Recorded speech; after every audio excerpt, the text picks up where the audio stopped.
psychological support for war victims. We are grateful for our scientific developments of our colleagues and the real help of the British people to our displaced persons. That's why we start to get new knowledge and new facts of our colleagues, and let's introduce them and their report. Please, let's start.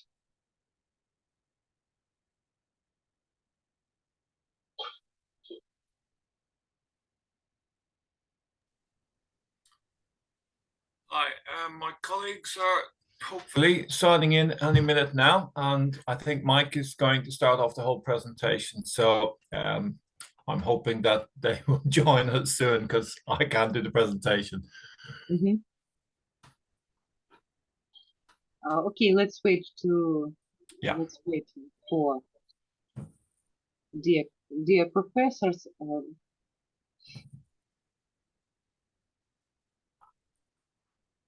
For a few minutes, maybe.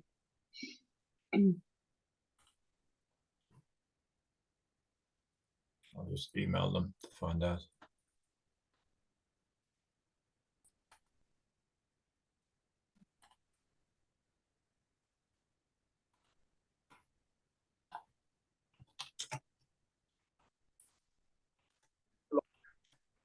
There we are. Hi, Declan. We're just getting our... I was getting worried that I might have to make it up on my own.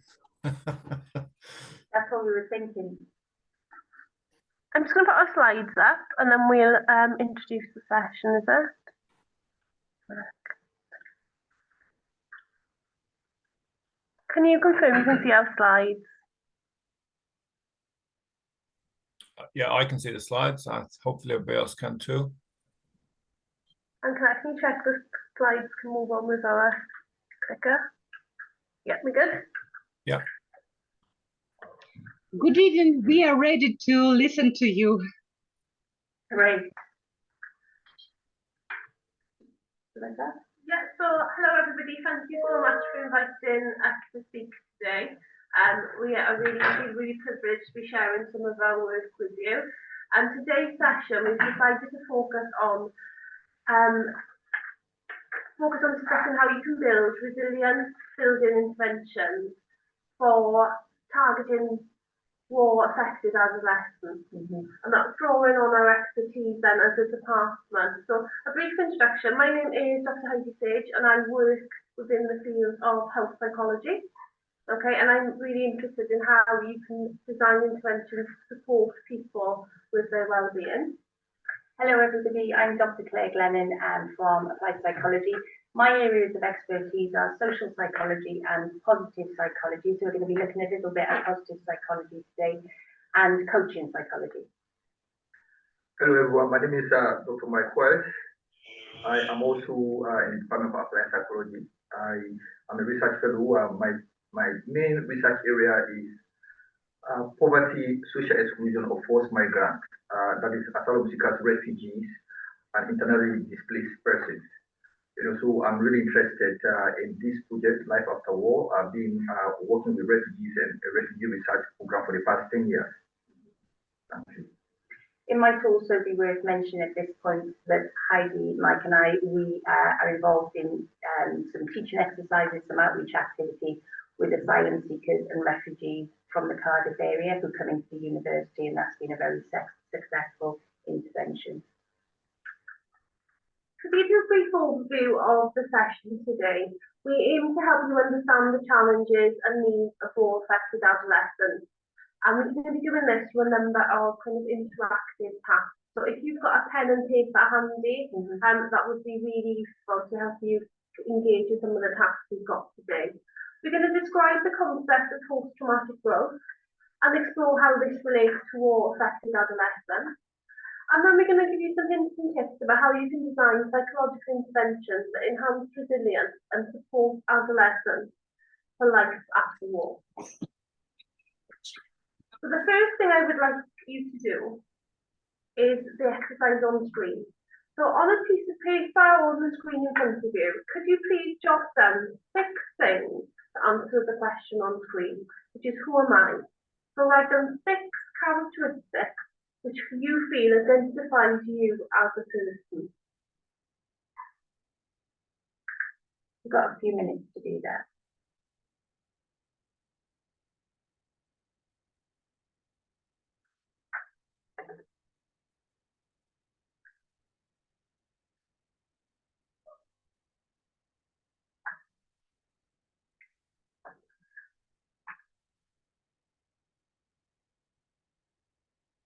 When you finish writing your list, if you could open the microphone and confirm that you're ready to move on and share those lists, that would be great.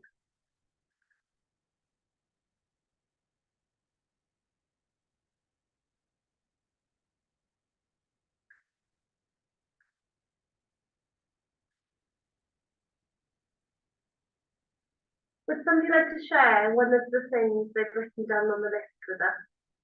So one characteristic which you feel identifies you as a person.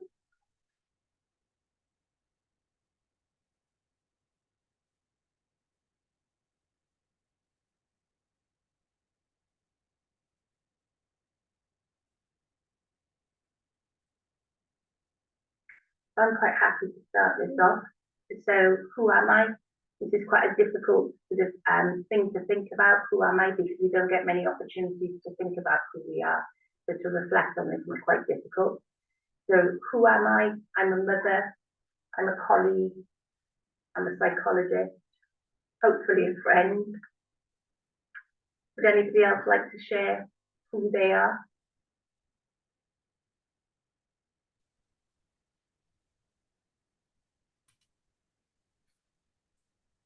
I could probably jump in there if you like, just to kind of start the ball rolling. So what would I describe myself as? Family-oriented person, enjoys research, enjoys physical activity, tries to enjoy life as much as possible. Thanks, Declan. And I can see somebody else has done this on screen, but I can't see your name. It's in the distance a little bit to me, and my eyesight isn't very good. So would you like to share?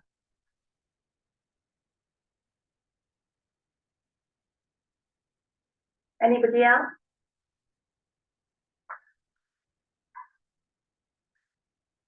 So what I'd like you to do now is have a look at the list you've written down. And I want you to imagine yourself become a war-affected adolescent. So your life has changed radically, and as you've been exposed to violence and war. I want you to read through the items you have done on your list and tick those which you think are likely to change as a result of your experience of war. How many items have you ticked? Okay, if you were imagining yourself in this position, what parts of your identity on that list might change as a consequence of war?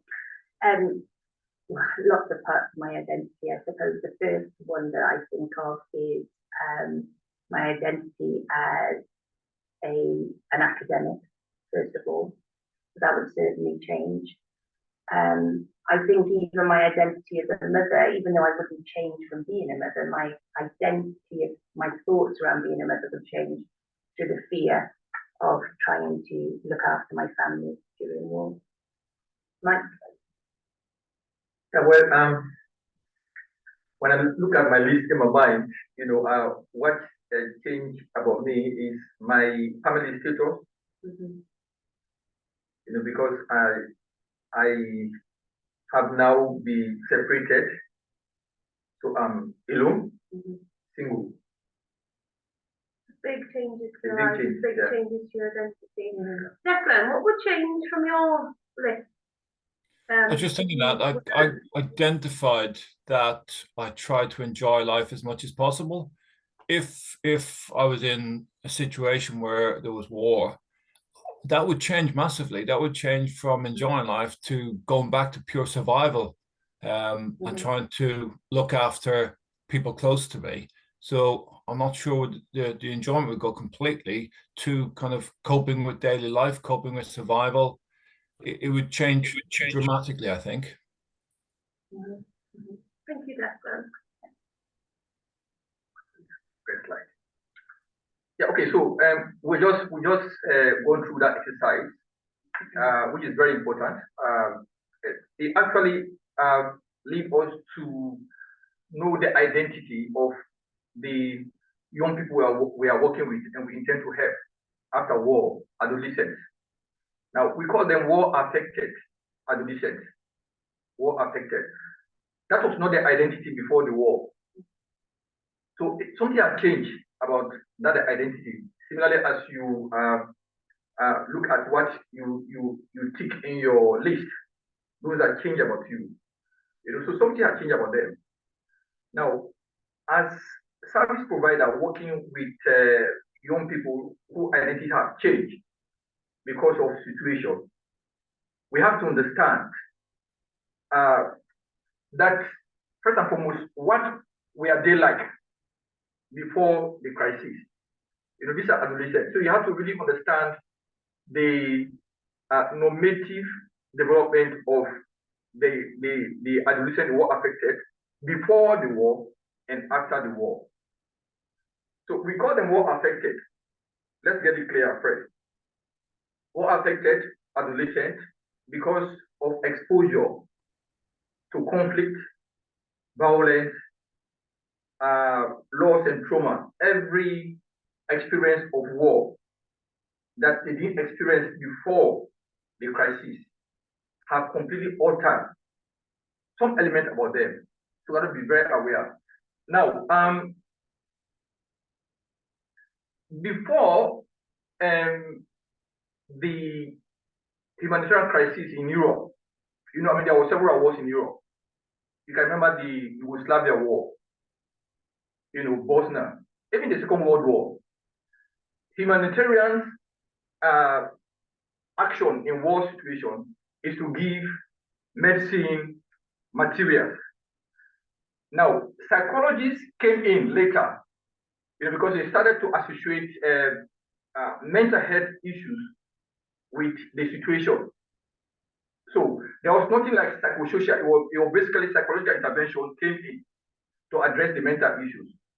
But then when you want to work with war-affected children or adolescents, you have to know that the times have changed. I mean, the model of operation now, based from the humanitarian perspective, is psychosocial. So you're not only looking at the psychological aspect, you also want to be looking at the social aspect, you know, the cultural aspect, the environment they live in. So the model of intervention has changed. So you have to understand that. But there are certain things you have to understand when you're working with these young people called war affected. Psychosocial means psychological as well as the social blended together, you know, that will help you inform policies as well as intervention to help them.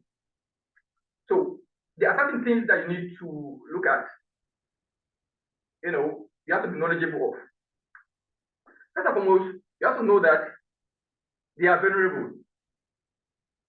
Now, let's look at the issue of vulnerability because it's a very contested area. When you talk about war-affected children are vulnerable, what do you mean? What do you mean they are vulnerable? You know, there are risk factors for vulnerability. What do you mean that they are vulnerable? They are a vulnerable group. You know, when we say they are vulnerable, because of the issues they face, the traumatic issues they face during the crisis, violence, they witness violence, and some of them even participate in the violence as armed combatants. I mean, it can be forced, of course. It's against international law to draft children into war. So we know that Ukraine is part of that. Will not draft children to war, you know. But in some other settings, they are forced to take part in war. So they not only witness the violence itself, they also participate. So what happens here is that because they witness or they participate, the exposure to that violence is a risk factor for psychological distress. So when we say psychological distress, they are vulnerable to that. Psychological distress involves both post-traumatic stress disorder, that is the psychiatric term used by psychologists to describe the experiences of young people who have been exposed to violence, and some of them also experience depression and anxiety. So you have to know that these psychological factors make them vulnerable, But there are three things that you need to look at in that vulnerability. One is loss, separation, and the trauma itself, the word trauma. So those three factors change their identity completely, change some aspect of their identity. So for example, the issue of loss, is pervasive, not only for them, but even for the entire region.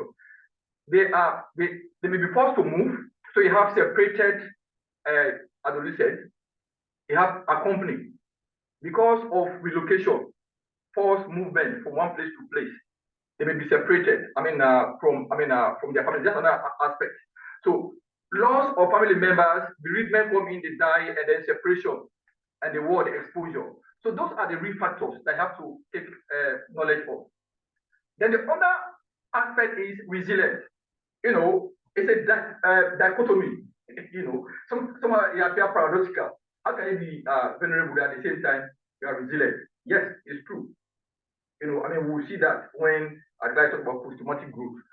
So, in as much as they are vulnerable because of those factors that we listed, those are the risk factors. They also have protective factors that make them to develop their resilience. But don't forget the normative developmental facts of adolescents, before the war, is resilience, capacity to grow, identity, autonomy. So they are growing. They are moving from childhood tasks to adulthood tasks. So they're in between. They're bridging the gap. So the issue of identity of journey begins at that point. But they are also resilient. So resilient is that they're able to bounce back, out of this adversity. So don't look at them very well as a vulnerable group. They may be vulnerable because of those factors, but look at the strength they have, that you can help them to enhance that skill so that they can cope and contribute in post-war crisis. So risk factors and protective factors interact together, to make the adolescent resilient. So those are the factors that you look at. So later we'll be looking at the resilient building manual that we develop. You will see some of these factors, and those that will actually focus on or identify as the strength of the adolescent. We develop it in our intervention. So post-traumatic growth is one element now Dr. Clare will talk about. Resilience is the ability to overcome, but they also have the capacity to grow out of that crisis. Yes. Thanks, Mike. I'm going to be looking down, so please forgive me because my eyesight is a bit poor, so I need my slides in front of me, and it's quite a long way we're sitting from the screen here, so I'm going to be looking down in it, so please forgive. So Mike talked about resilience then, and that leads me quite well into positive psychology. I'm not sure whether people are aware of that discipline within psychology. But positive psychology is essentially life above zero. So this is not about going around smiling, being happy, singing and dancing all day. This is just about life above zero. So if we think about that sort of this life above. So positive psychology is a scientific study of personal qualities, life choices, life circumstances, and social cultural. So building again on what Mike was saying there, conditions that promote a life that's well lived. Positive psychology draws upon humanistic psychology, so builds upon the work of Maslow, for example, and Viktor Frankl, but it's seen as a more scientific approach to those humanistic psychology approaches. So the idea of psychology generally was actually before World War II, there were sort of three distinct missions to psychology. The first mission was to cure mental illness. The second was to make the lives of all people productive and fulfilling. And the third was identifying and nurturing high talent. There's huge progress in our understanding of mental illness, and quite rightly so, and we put lots of time into this. The post-war II events changed psychology largely because the Veterans Association was founded and the National Institute of Mental Health, and that focus was always on that sort of curing mental illness. And as I said, that is an important factor, an important role that psychology plays. But the two other distinct missions there, the sort of the making the lives of all people more productive and fulfilling, and trying to identify what it is about people that makes them resilient, what makes them keep going forward in spite of what life throws at them. Those two sort of themes, those two missions were largely forgotten by psychology. Because after all, if you think about what happens after any war, but particularly after World War II, there was lots of sort of mental illness, and we knew that as psychologists, this was where the money was in terms of research, in terms of how we worked with human beings. Okay. So when exploring traumatic stressful events, psychology, as I said, typically focuses on the problems that they lead to. Yet, as Mike has explained, human functioning is perhaps most remarkable and most evident in contexts where there's significant life challenges and diversity. Post-traumatic growth is what we refer to here, and it's a positive psychological change, and it's experienced as a result of struggling with highly challenging, highly stressful life circumstances that Mike has illustrated in his talk before me. So post-traumatic growth is something that we understand that humans can go through, if you like. It's a process that we go through. And this is not diminishing what you've been through. It's not belittling the trauma that a human being has gone through. But it's about acknowledging the trauma and understanding that actually you can grow through that trauma. And often during that process of growth through trauma, survivors start to change their views of their self. Often you'll see that they describe in the research that their relationships have changed. So with friends and family, you start to value those relationships more. And there's also a change in life philosophy. So often people will talk about becoming more religious perhaps, or just appreciating life more and being more mindful and being aware of their own situation and where they are. So kind of not taking life for granted. But again, I need to stress here, this is not about diminishing what they've been through, what individuals have been through. It's about appreciating life in a number of different domains. So in positive psychology, we talk about this post-traumatic growth. It can either be referred to as post-traumatic or adversarial growth. The idea is that adversarial tension occurs, like was described there for adolescents in war. So that tension occurs, the trauma occurs, and then what happens is it involves a form of conflict. So as you're going through that tension, as you're going through that trauma, you have that conflict, all sorts of conflicts. Where am I? What am I doing? How can I get through this? And then this idea with the growth is that you start resolving the conflict, and this facilitates the growth. And that is, again, referring back to Mike, that is what you're saying about adolescents. They are vulnerable, but they're resilient. And it's about that, it's understanding that that vulnerability can result in resilience. Okay. So as I say, this is not about trivializing life experiences and suffering. And if someone were to ask you, what are your greatest strengths? What might you say? So I'm going to ask you that question. I want you to take a moment to think about what are your greatest strengths? And again, when we talk about things like this, even at the beginning when we said, who are you? It takes a little time to sort of get into the mindset, think about these things. Because in our daily life, as we go by with all the things that are happening, particularly in Ukraine, but generally in life, we don't have time to think. We don't have time to stop and think about these things. So just for a moment, I would like you to think about this difficult question. Take a moment to reflect. What are your greatest strengths? So we'll just give you a few minutes and we'll think of our greatest strengths as well. Thank you.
Okay. So, looking at your answer, how many of your responses, because this is a difficult question, how many of your responses focus on resources, so external things like being successful academically? My greatest strength, I could have a humour. Was that a resource or is it a skill? I would say that that's a resource rather than a skill, yeah, humour. And that's good that you thought it was a humour, because you are quite funny. Yeah, my own is like, I don't know that I would be a resource again, assistant. You know? Yeah. When I want to do something, I make sure I do it. Yeah. I don't care how long it takes. Yeah. You know, I assist. So that people wonder, well, you are still on this, I say, okay, I get it. Yeah. And that is part of resilience, isn't it? That persistence. Declan, did you have anything? Yeah, I've put down a few. I think my strengths come from my sporting background. In my youth, I used to be a competitive swimmer. So I think the strengths I've gathered from that, I'll put down persistence, same as you had, Mike, there as well. I'll put down I'm optimistic about things and the future, really. Problem solving, and I also put down support. Got lots of support from family and friends around me as well. Would anybody else like to share?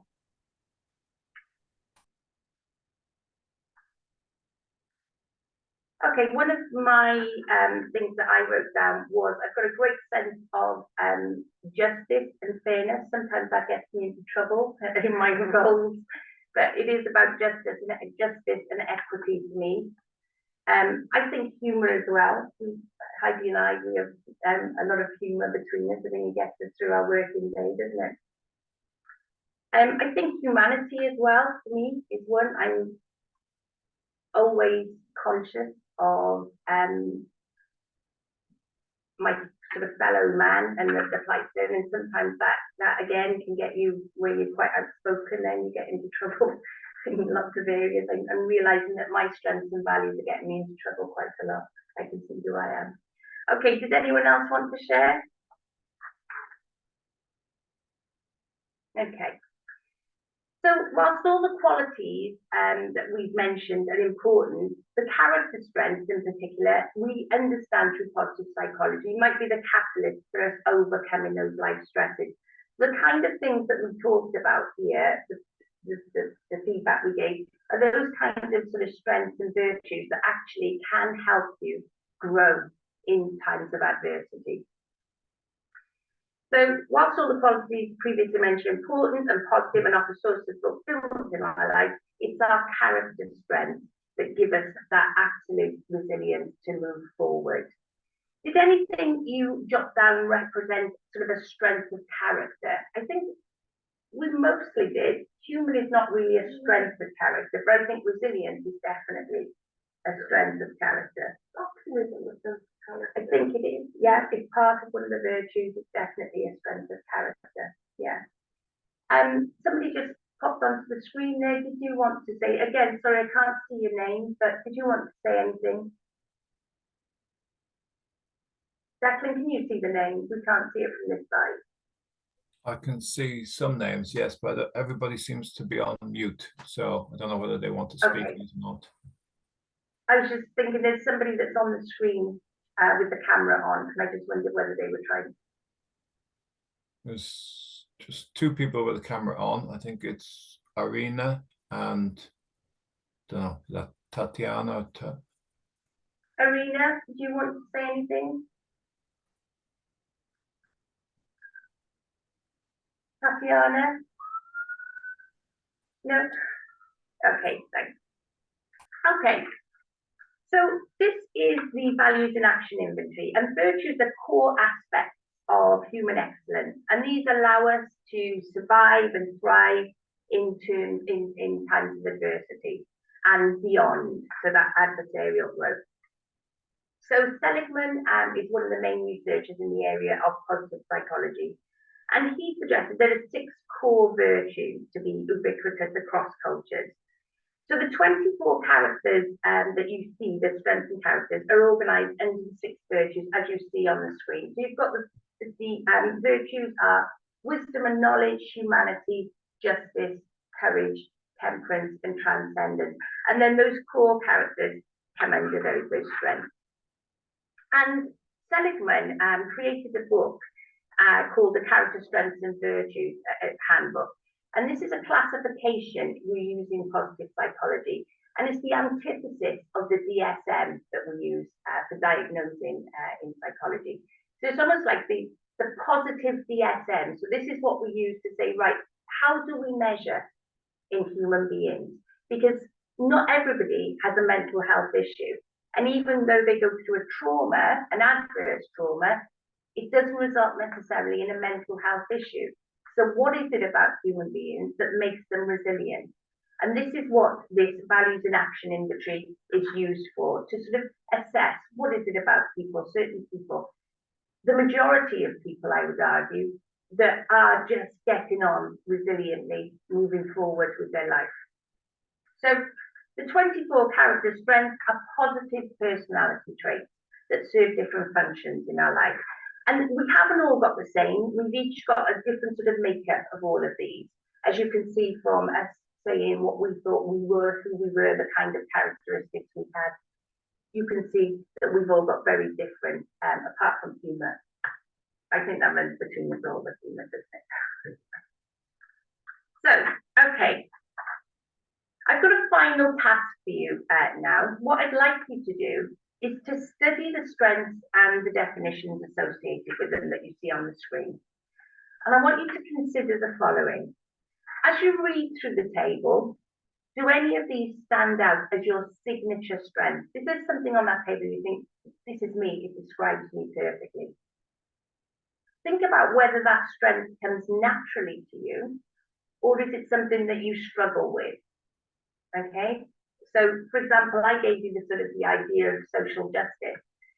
So my background is about sort of education, getting education to everybody. Another part of who I am is I'm a union representative, so it's about equity. But sometimes I do struggle with that. So it's not sort of innate, but it's something that I work at.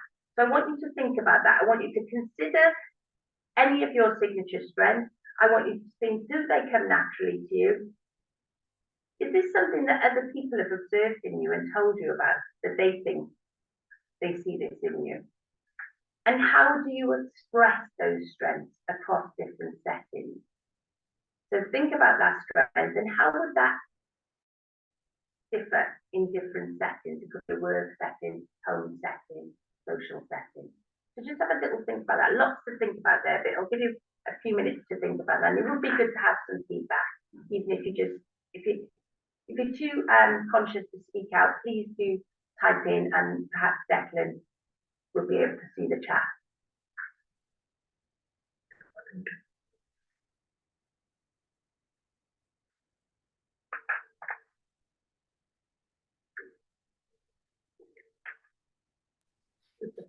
So I've got the chat up on screen if anybody wants to put any chat up on.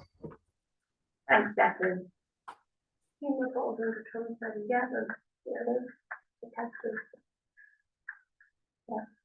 Great.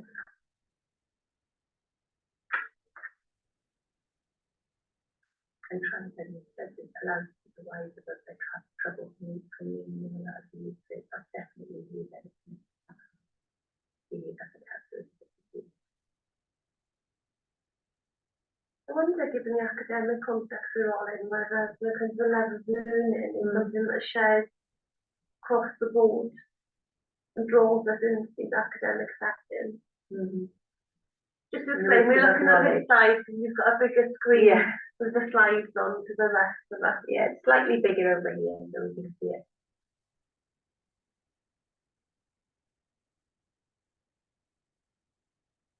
Love of learning. I think we've probably all got that, haven't we, as a characteristic, that wisdom and knowledge. That's our value, and one of the characteristics would certainly be the love of learning, I hope.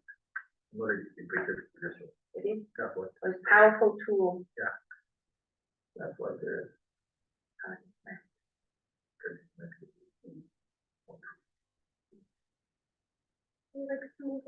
Yeah, we can. So would anybody like to feedback, or is there anything in the chat there, Declan? There's nothing in the chat at the moment. Okay. Okay. So if nobody, is there anybody feeding back? No? No. I'd like you to take away a thought for today and think about, you know, this workshop, what we're talking about here. And it's this, we've got missing a slide here, but no, not to worry. Let me just read this out for you. So talent, think about talent, if you can list your talents, but talents can be squandered, skills can be diminished, and resources lost. But strengths crystallize and evolve and can integrate with these other qualities to contribute to the greater good. So please, if you take nothing away from today, think about positive psychology. And I urge you to look into the values and inventory and see the characteristics there and think about that. Skills can diminish. You might be able to play away at the guitar today, but if you don't practice hard enough, that skill may diminish. But your strengths, they can be crystallized over time and they will add to that sort of adversarial growth. Thank you. We're over to, we're going to go back to Mike or to Heidi now. So Clara's very nicely introduced the idea of there being a number of strengths which we can have as human beings, which can help us face adversity and grow throughout our adult life and in our lives as well. And what me and Mike have been really interested in developing, and Claire as well, is are ways of targeting growth of particular characteristics, particular skills associated with resilience and adversarial growth, and can these be captured within intervention work to help improve the kind of health, well-being and resources that adolescents have in our community? And can we design interventions that particularly target adolescents who are war affected?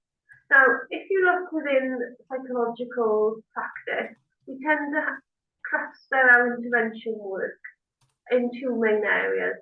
You'll see clinic-based or trauma-focused psychological interventions, which have been developed to support adolescents and adults who are war affected to deal with some of the adversity and trauma which they've experienced. And these might take the form of things such as CBT, so cognitive behavioural therapy, testimonial psychotherapy, and narrative exposure therapies. And these are all therapies which have been shown to be effective at supporting more effective adolescents and adults. All interventions can be more of a psycho-social nature.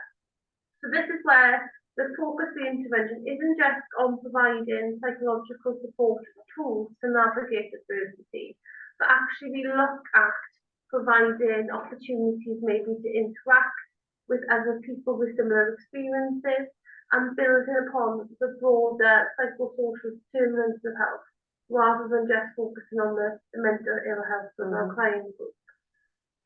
Now, when you look at interventions within psychology, we have interventions at numerous levels of society. So a question for you this afternoon, can you just think about what different levels of interventions might you be delivering within your practice, or you may have learned about within your university setting?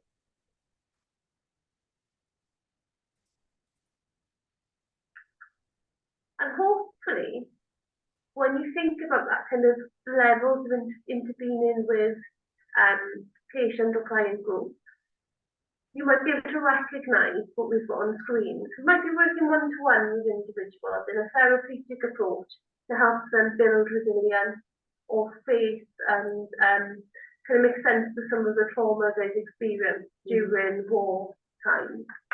And that's usually one-to-one or in group therapy sessions. However, some of our therapies or interventions we look at targeting changes within the broader family environment. So it might be an intervention that aims to support parents to build resilience in their young children and adolescents, or to improve the family dynamic post-war and provide support there to deal with some of the trauma. Or on a broader scale, some of the interventions we might see at play run on a community or local level. So, for example, myself and Claire recently set up a education intervention within the university, and that's at the community level where we aim to bring in adults who are seeking asylum and sanctuary in the UK into the university setting and work with them to develop skills around their well-being and self-esteem, essentially, isn't it? Yeah. So intervention can fall at numerous different levels when we're working with clients. But what's important before we kind of design our interventions is we think through what our target group is, because as Mike alluded to earlier, the experience of war is traumatic, but the traumas that the individuals go through are very individual to the context of the war in the country. Some individuals may have had to flee their home country, others may be still living in the community, but still feel the threat of violence. So it's about thinking, what is the target group that these interventions are being designed for? What's the age group? What's their general experiences? You might want to consider whether your intervention is targeting male or female service users, or whether it doesn't matter kind of what the gender of your participants are. Within health psychology, we are really drawn to using theoretical models to design our interventions, and one which kind of comes to mind for myself when I'm designing interventions would be the COMBI model of behaviour change, or the behaviour change wheel for intervention design. So there are many theoretical models that you might decide to be drawing on to provide kind of robust empirical evidence of what constructs you've been included in your intervention. And then finally, as practitioners, if we're going to be delivering interventions and services within our communities or within our work settings, we want to be able to check whether those interventions are actually making a difference to the people we're working with.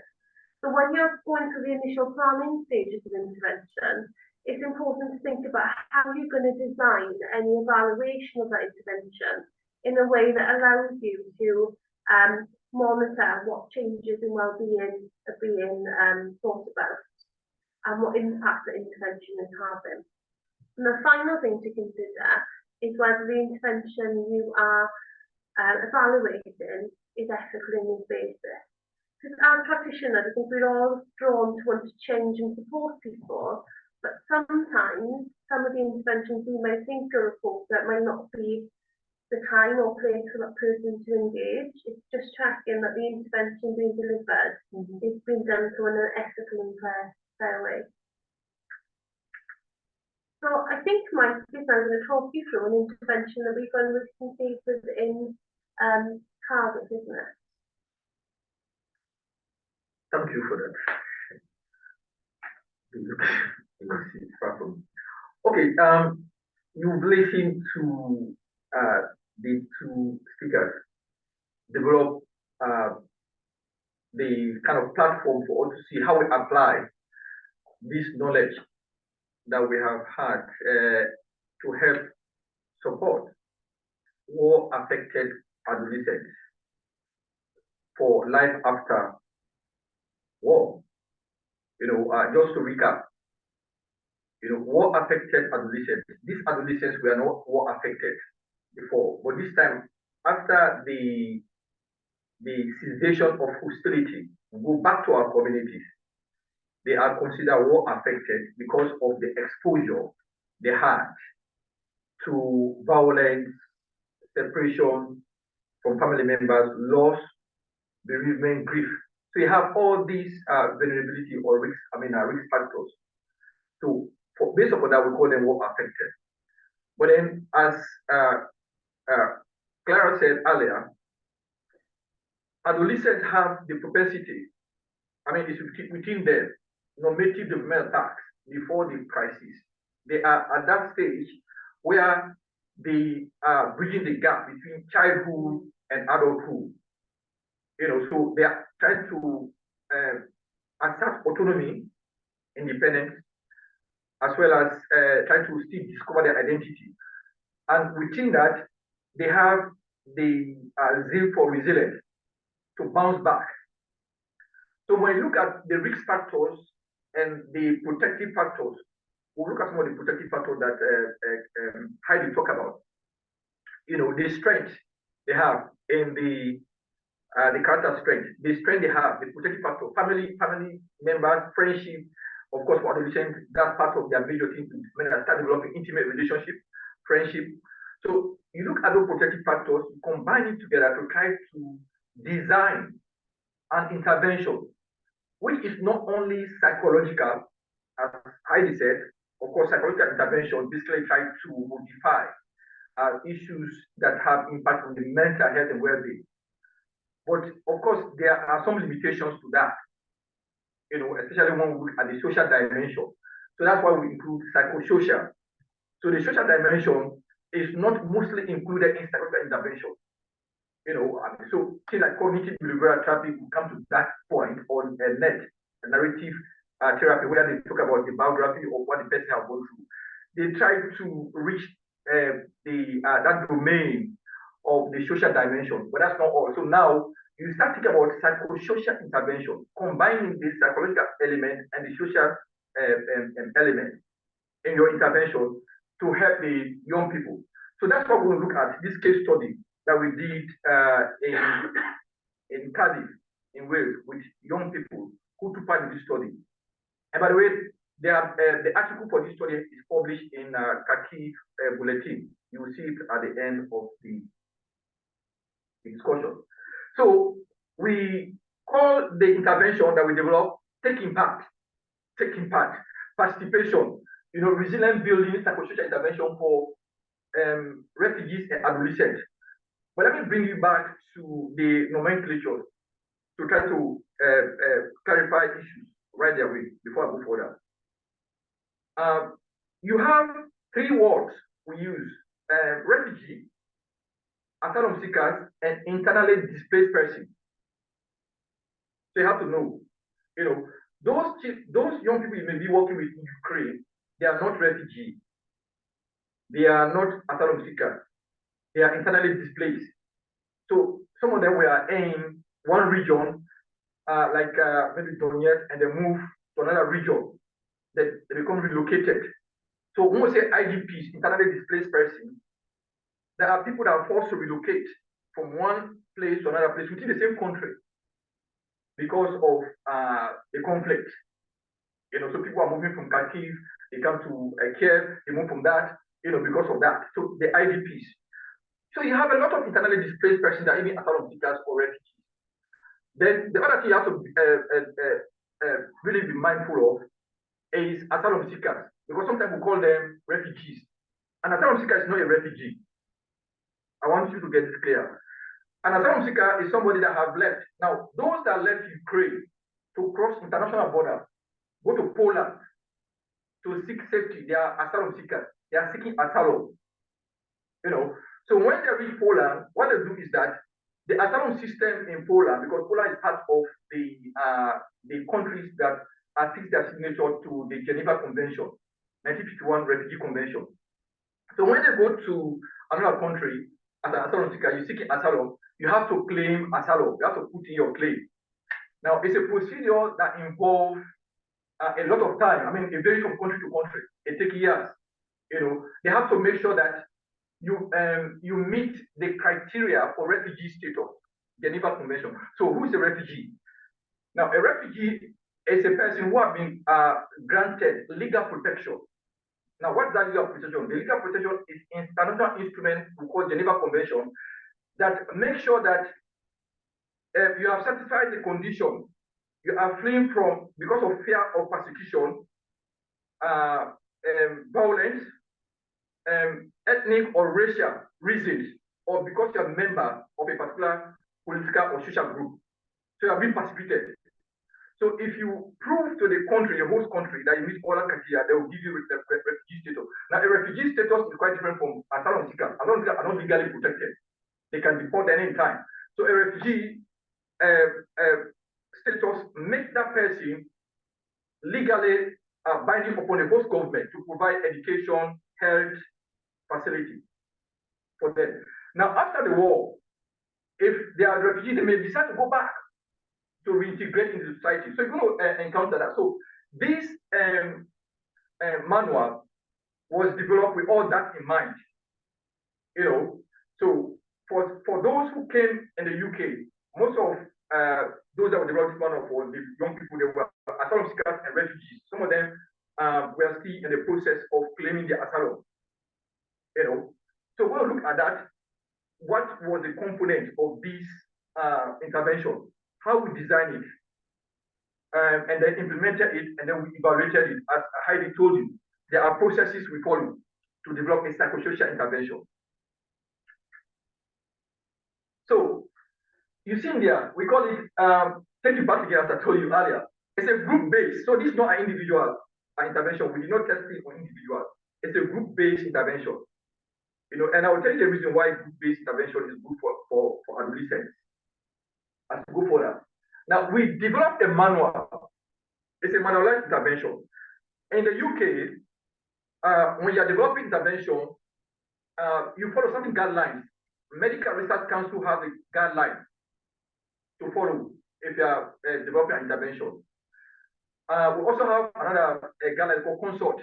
You know, they have things they state to regulate you to develop intervention, to make sure that your intervention is not causing harm. You know, it's not bringing unintended consequences. You know, your intervention needs to do what it says it's going to do. So you follow the plans that Heidi discussed later, and you manualize it. So when you manualize intervention or protocol, we actually call it medium intensity, because you're using that protocol, that is the manual, you know, to deliver your intervention. Now, when you have that manual, it can be replicated, which is scientific. Somebody else will use it and get the same result. So it's standardized. Don't forget about that. So that's why we have the manual. It's a manualized intervention, you know, and then they have, it's underpinned by theories. Heidi said earlier about theoretical model. In the UK, for especially British Psychological Society, they emphasize that for you to develop an intervention that is effective, it has to be underpinned by theory. Theories have to explain the intervention. So if you look at this on the screen, you see the manual. It's underpinned by socio-cognitive theories. It's one of those theories we use in health psychology, basically. Social and cognition. You know, I mean, we see some of those theories that you embed in the design of your intervention, so that when you are testing the efficacy, the effectiveness of your intervention, there is some justification for it. Okay, so here we have cognitive skills, participation, and social skills. You know, so the theoretical underpinning of this intervention look at the cognitive skills, the thinking skills, you know, the way adolescents think, and participation.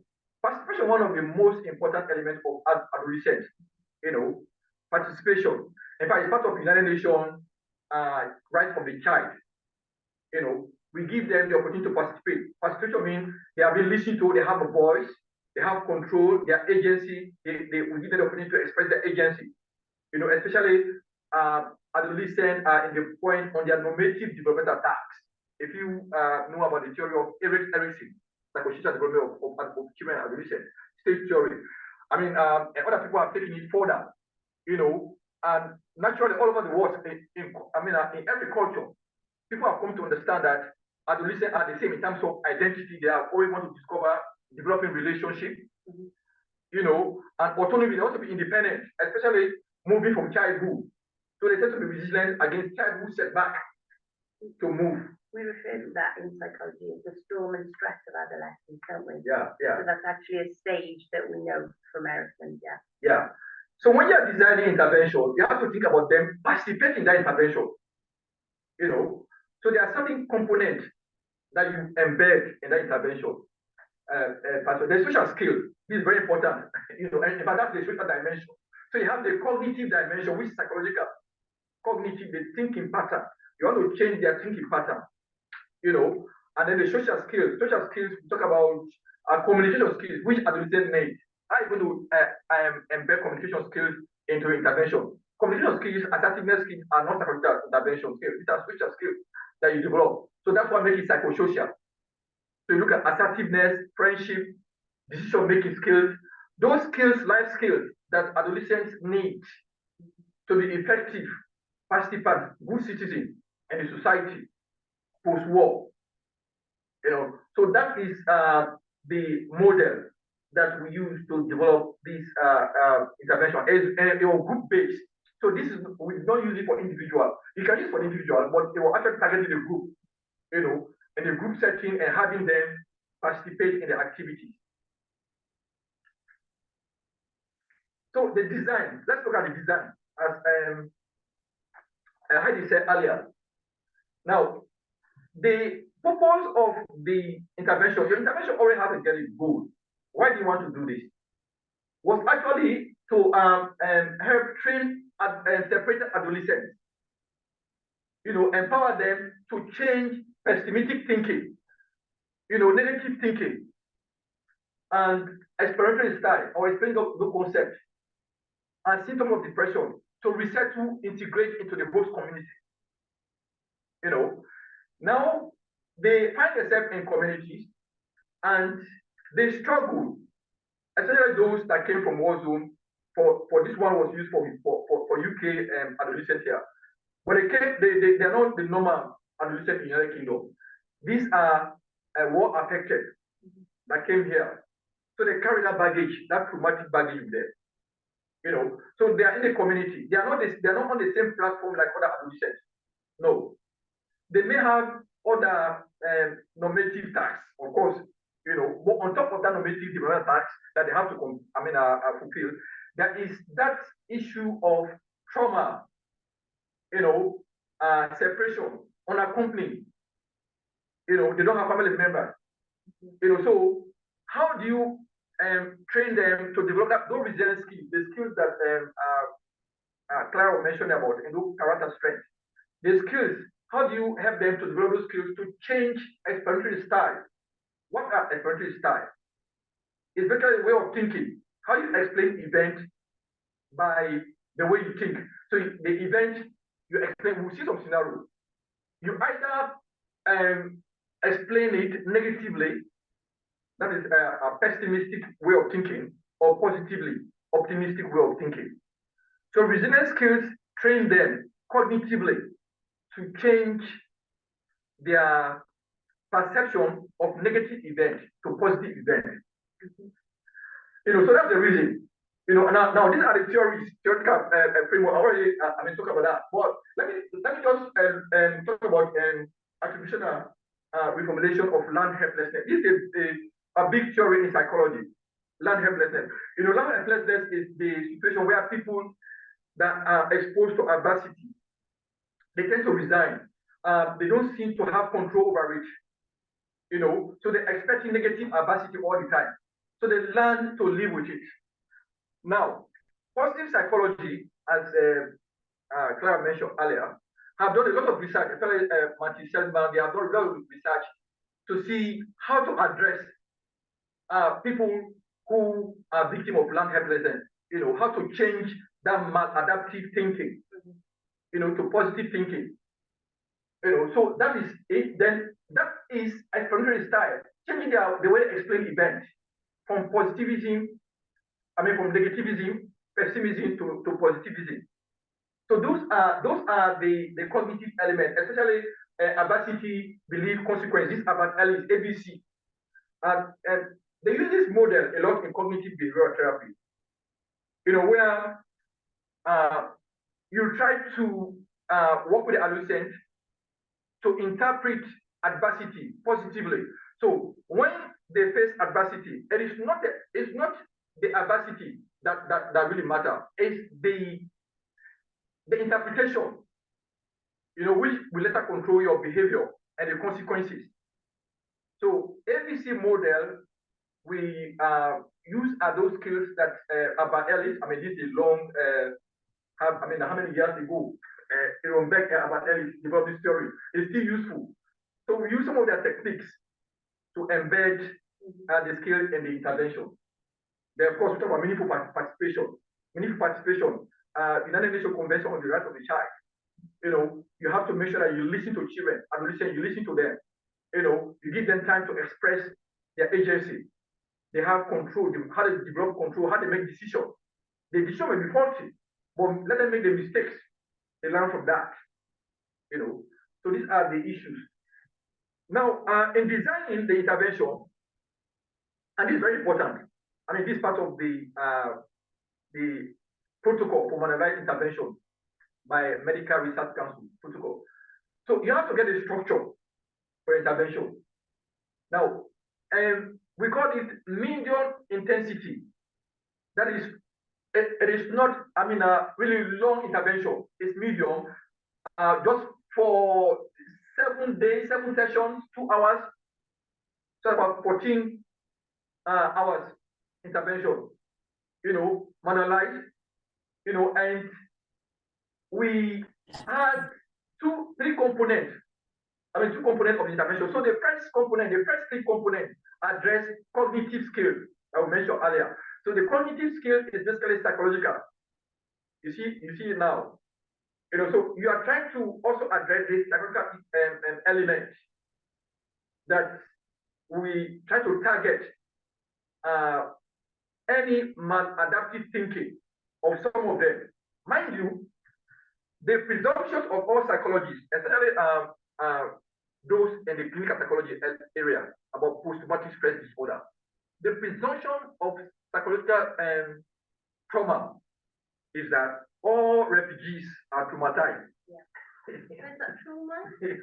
Or is it Well, assumption? well, that's debatable, you know. All of them are traumatized. But that's a psychological theory.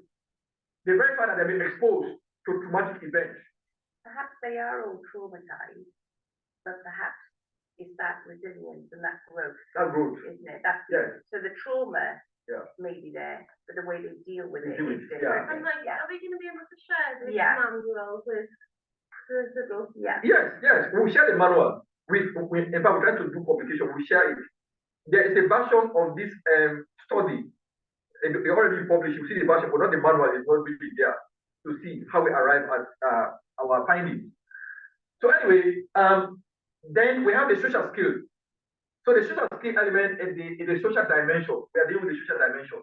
So that makes it psychosocial. Are you with me now?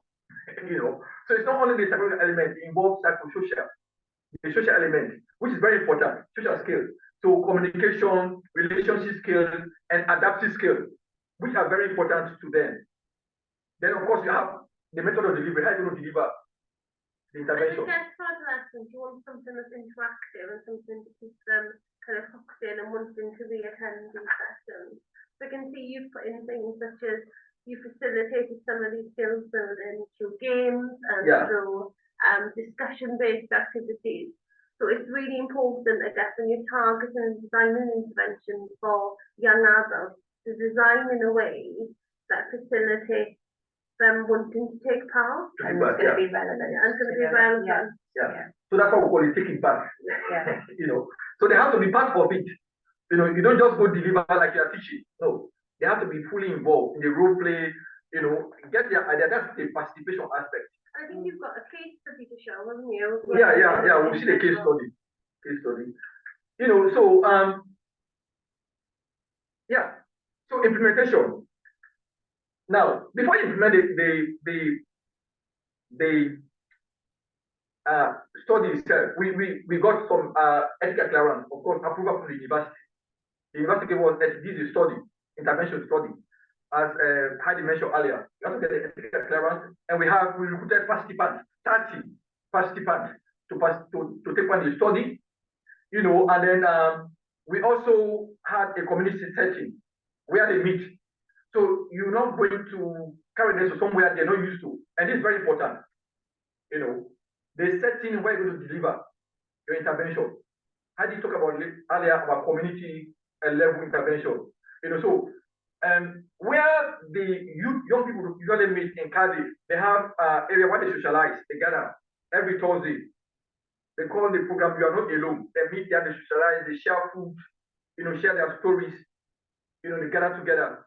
So that's the setting that we decided to use because they already used to it. So it's not going to be intimidating. Yes, that's one aspect. And the second aspect is that they also have support workers that they feel trust. to be with, you know. So you have to make sure that you build rapport with the support worker. It's difficult for you to penetrate, hard to reach, they're hard to reach. So you have to go through the support worker that are working with them, the community, a refugee community organization, and then you go there and you deliver your intervention there. You know, and then we randomly allocated them. So we have intervention and the treatment group. So this is not really a pragmatic randomized control trial. Pragmatic. It is not a full pragmatic randomized control trial. It's not a full randomized control trial because of the number that we had and because it was done in natural setting. You know, that you don't really tend to have control over the setting itself. You know, there will be some contamination, especially when you have the control group and you have the intervention group. Some of them in the control group, and the intervention group go tell the control group their friends what is studying. So it may contaminate the results somehow. But these are some of the caveats when you are dealing with young people. I can see you looked at 3 measures, 3 time points. You collected psychological measures and well-being measures at baseline, and then kind of after the intervention is finished, a post-test, and a 3-month follow-up then. Went back to that community group to see if there were any long-lasting effects of the intervention on resilience building. Yeah, so that's very important. You know, so for a pragmatic randomized control trial, you want to have baseline first to measure the control and the intervention to ensure that your intervention is effective. And what were you measuring changes in then? What? To find out whether the manual intervention was effective in changing the negative thinking style of the intervention group. You know, we'll see that very soon. Okay, so oh,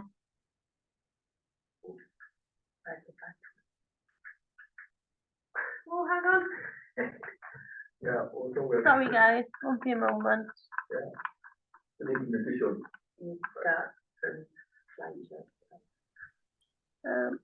This one, yeah? Yes, back again. Okay, let me go back. Yeah, let me find it. It's not. Should we go from this one? Yeah. Okay. Like I'm going to, yeah. Okay, it's narrowed down. I wanted to be quick for time, right? Yeah, we've got that. Yeah. Yeah, okay. So we look at the measure. You know, how do you actually the measure we use? You know, it's a control trial, pragmatic. So you want to find out whether there's a change after the intervention. So we use best depression inventory. It's a very good inventory for children to know their state of depression before the intervention and after the intervention. You know, whether the score, depression score, came down. You know, so it's universally used to measure depression. There are also children attributional style questionnaire that is to look at their explanatory style, how to explain whether positive or negative. These instruments were actually given to us by Chicago, University of Chicago. They have Prince Bernard, University of Prince Bernard in Chicago. Prince Bernard University was doing also a project similar to what we are doing here, but that is for the normal resilient group. I mean, normal students. So, let me go through that. So the statistical analysis, you also have to know how you analyze your data, because it's a quantitative study. You know, so we decided that we're going to use t-test to know the difference. T-test basically check for differences, and uncover analysis of covariance. You know, the reason why we try to use analysis of covariance is that it's one of those statistical tests that we test for the effect of the intervention, even if you have a small sample. Mind you, we have only 30 and 15. So that's a small sample. Now, if you decide to use another test like ANOVA can also detect difference. But ANOVA detects higher samples. So it may overlook the small sample size, you know. So normally we use ANCOVA. So you have to justify the reason why. So if you see that we use ANCOVA, it's because it was effective in testing the effectiveness of the intervention with small groups. That's interesting, Mike, because I'm just wondering, we'll move on now, but I'm just wondering about the qualitative. It'd be interesting to get some qualitative data as well, wouldn't it? Yeah, yeah. That's our next task to do that. So, in summary of your findings, Mike. Yeah, so in summary, after we did this study, we have the phase 1, 2, and then after 6 months later, we got back to the young people. There was no attrition rate at all, and that was very good, because we also and this was ethical. We gave them transportation, we gave them food, in the setting, So we found out that the deep intervention group reported significant improvement in their exploratory style, that is optimistic style of explaining events, than the intervention group. Yeah. So there was a difference in the intervention group and the control group. The effect size, of course, was good, as you see over there. And then we concluded that it is feasible. Now, we decided to roll it out. The more you roll out your intervention, the more the effect size increases. So West Refugee Council, responsible for refugees in Wales, in Cardiff, for young people, were using this for their psychosocial programs for young people. So it's out there in the public domain. It's a brilliant achievement. Yeah, It's a it's there. So this is the kind of thing we need to do for our young people after war. So the reflection is that what are the most important points to bear in mind when designing psychosocial intervention for war-affected adolescents? You already have them in Ukraine at the end of the war. As psychologists, how are you going to help them? I think what I would take from what we've discussed today is that the intervention doesn't have to just focus on repair and mental health. No. And to not underestimate the resilience of the group of people you may be working with. So the intervention is broader than mental health support and needs to look at rebuilding life and commitment. Yeah. What would you say? I think similar. I think it's about knowing that poor mental health is one thing, but lots of people have got that life above zero, and it's about building that resilience, and we can do that through these types of interventions. Yeah. It'd be really interesting to do, like I say, some sort of a qualitative study on this to see, ask the young people, how do you feel about using these interventions? That'd be a good way forward, wouldn't it? Yeah. Thanks, Mike. Yeah.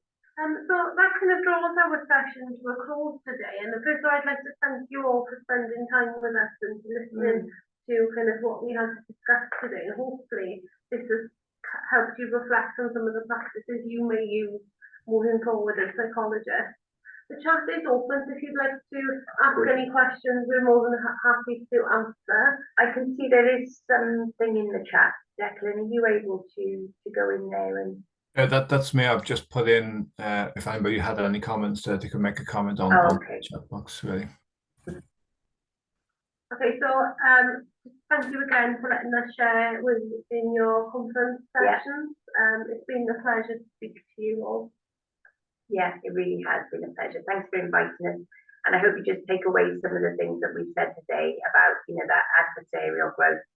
And as we've said and stressed right throughout, this is not about trivializing traumas that are indeed going on over in the Ukraine. It's about thinking about human resourcefulness and how we can grow. So let's hope we can push that forward. Is there anything you'd like to add, Declan, to close? Kind of take-home message from what you guys have just been presenting for me was that if you can build resilience in an individual, they're better able to deal with mental health issues and general life and optimism in life, really. And it appears that from your intervention, Mike, that participation, cognitive skills, social skills, all of those develop skills that ultimately develop resilience in people. Have I got that correct? Yeah. I think it's a good summary. I think it's a good summary. Yeah. Did anybody have any final thoughts, questions, anything that you'd like to point out or say? We value your feedback. Okay, well, once again, thank you for inviting us to your conference. We came along last year. We're delighted to be here this year, and hopefully we'll be invited in the future. So thank you, everybody. Goodbye.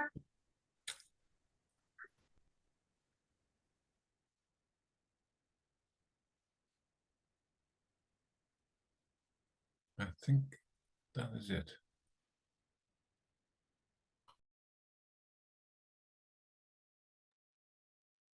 Thank you. Goodbye.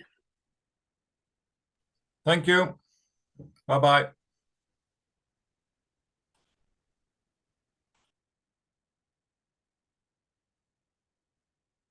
Всім дякую, хто був сьогодні на марафоні і на майстер-класах. Ну, ми залишаємося з Євгеном Вікторовичем на цій зустрічі поки що.